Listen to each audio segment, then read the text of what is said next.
Okay, folks, it's your buddy Mike Messier. I had a subscriber requested rant pro wrestling, so this is only if you're into pro wrestling. If not, probably best to watch something else.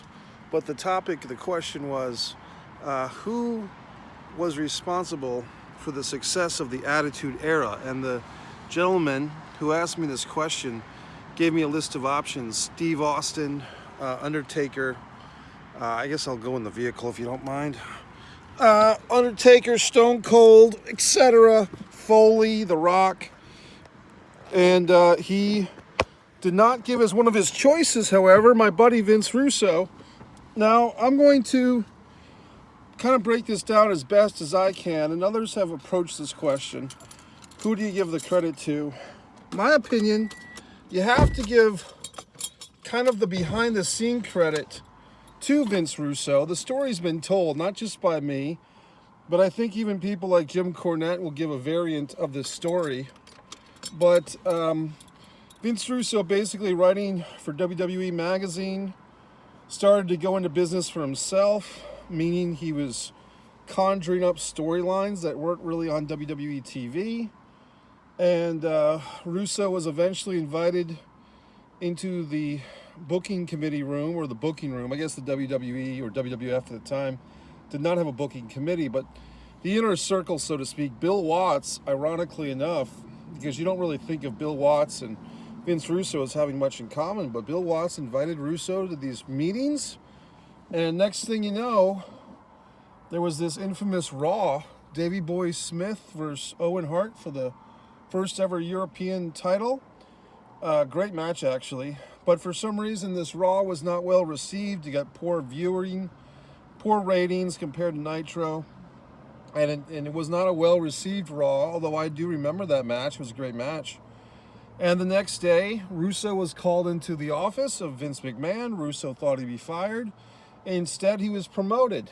And within quick order, Vince Russo had a very strong position in WWE as a writer for the actual shows, not just the magazine. And this is around February of '97. And of course, we know that going forth, you had WrestleMania 13, Austin versus Bret. Now, it's interesting that I say that was, if I'm getting these times right, if that was February of '97, then Austin 316 promo actually already happened in June of '96. And you had in late 96, Survivor Series 96, you had Austin versus Bret. Not their famous Mania match, but that Survivor Series match, which was also a really great match. Watch that one if you haven't seen it. So I think, first off, who's responsible for the Attitude Era? You got to give a lot of credit, whether you like him or not, and I do like him, and a lot of people don't. You got to give Vince Russo for having the Spaldings, as he would say, to push this envelope behind the scenes. In front of the camera, I do think you have to give the majority of the credit, as far as a wrestler, a personification, of this Attitude Era, to Steve Austin, Stone Cold Steve Austin. But that's just two people.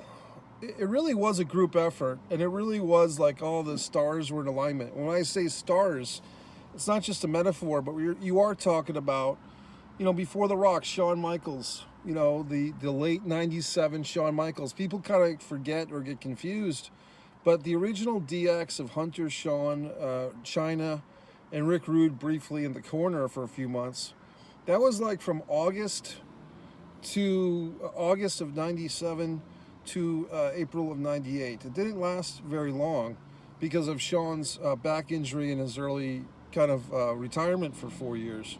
You had the repackaging of DX the day after Mania 14, with X-Pac coming back and the Road Dogg and Billy Gunn and Road Dogg, and so you had that babyface kind of version of DX for a while, for a long while.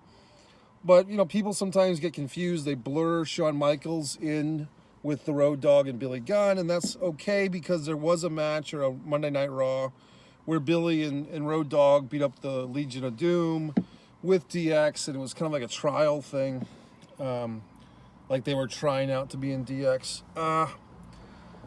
So my point is, you can give credit to Shawn Michaels, you can give credit to Brian Pillman. You know, unfortunately, Brian Pillman passed away. Oddly enough, I always thought this was odd, no one else mentions it, but Brian Pillman died the same night of the first Hell in a Cell match with Undertaker and Shawn, you know, October of '97. So, you know, once again, Brian Pillman with that whole feud with Goldust and Pillman 9mm. And at the time, you know, the Pillman 9mm Raw was a shocking, scary thing. And Calgary Stampede pay-per-view, summer of '97, that whole Canada versus USA. You know, give Bret Hart. I mean, you got to give Bret Hart a lot of credit for the Attitude Era. Bret Hart, the Attitude Era. You know, like Bret, I don't think gets credit, but you saw Bret swearing on Monday Night Raw after his cage match, I think it was Sid. So, I mean, Bret Hart, DX Hunter. I mean, look, you know, we know what Hunter's become as being married to Stephanie and doing NXT, but Hunter, Hurst Helmsley, or Paul Levesque, whatever you want to call him, he was instrumental. He was right there in the thick of things. Vince. I mean, how can you take out Vince? I mean, not just the on-screen character Vince McMahon, but behind the scenes. I guess other behind-the-scenes guys, you'd say Bruce Pritchard was instrumental. Pat Patterson, of course. You know, Patterson and as a character, Jerry Briscoe and Pat Patterson as the Stooges. There's so many people. Val Venus, Rikishi, Kai and Tai, Chyna. I mean, Chyna was ahead of her time. Sable and Sunny, or Sunny and Sable.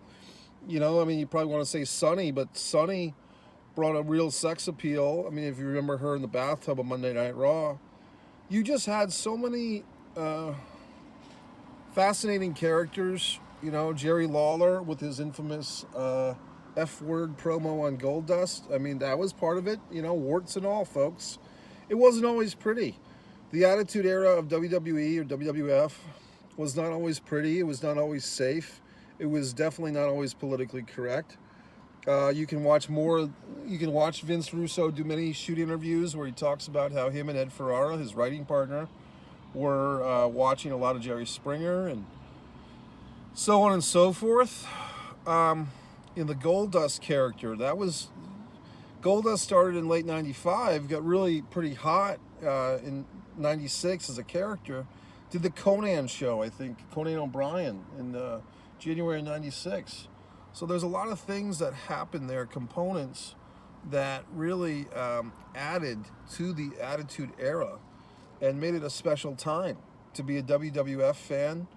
And on the other channel, you know, I mean, I don't know if the viewer was just talking about WWF, but if you want to talk about the NWO era or the Monday Nitro or the Monday Night Wars era, it's all around the same time, you know, 96 to about 99, so forth, somewhere in there. Attitude Era might have gone on to 2001, depends on who you ask, and depends on what you're trying to set it down, but the fact that the WWF had competition on a Monday night basis and later on Thursdays, the fact that they were fighting this ratings war and the demos and all that stuff, it was all very exciting. It was all very intense, and it just seemed larger than life, and it was a big deal. Chris Jericho at the time, even guys like Jeff Jarrett, you know, Jeff Jarrett going back and forth. Jeff Jarrett going back and forth between WCW and WWF. He was a major component.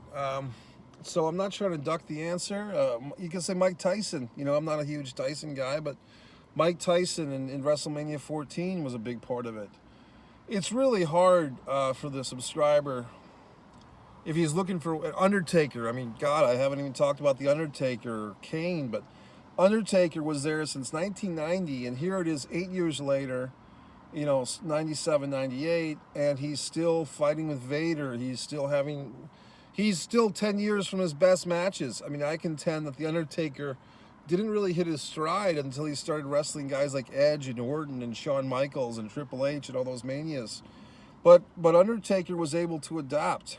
You know, he was kind of in that, you know, end of the golden era comic character thing But Undertaker was able to adapt to the times. And there's even an obscure promo of Undertaker kind of breaking character in a work shoot environment. You had guys like Ken Shamrock, you had Butterbean, you had Dan Severn, or, Severn, you had, oh God, I mean, Blackwood, I mean, what's his dick? Steve Blackwood, was that his name? I mean, God in heaven. I mean, just so many great talents. It's hard to just say, look, Steve Blackman's here. He was part of the Attitude Era. So the point is, you can't just say, who was it? Was it Steve Austin? Was it The Rock? I mean, you can. I mean, if you wanted me to give you one answer, I guess I'd say Stone Cold Steve Austin, but my 1A would be Vince Russo, and then take it from there. The Rock, Michaels, Bret, Taker, Vince McMahon, Stephanie and, do you remember Stephanie and Tess' marriage? Kane burning up, Jim Ross, Sable-licious, Sable, Sable doing these wonderful things. So that's your answer. I mean, that's just my opinion. Mike Messier YouTube channel. You can leave a comment. Who do you think personified the Attitude Era? You can leave your answers. Plenty of stuff on the Mike Messier YouTube channel. Thanks for the question, subscriber.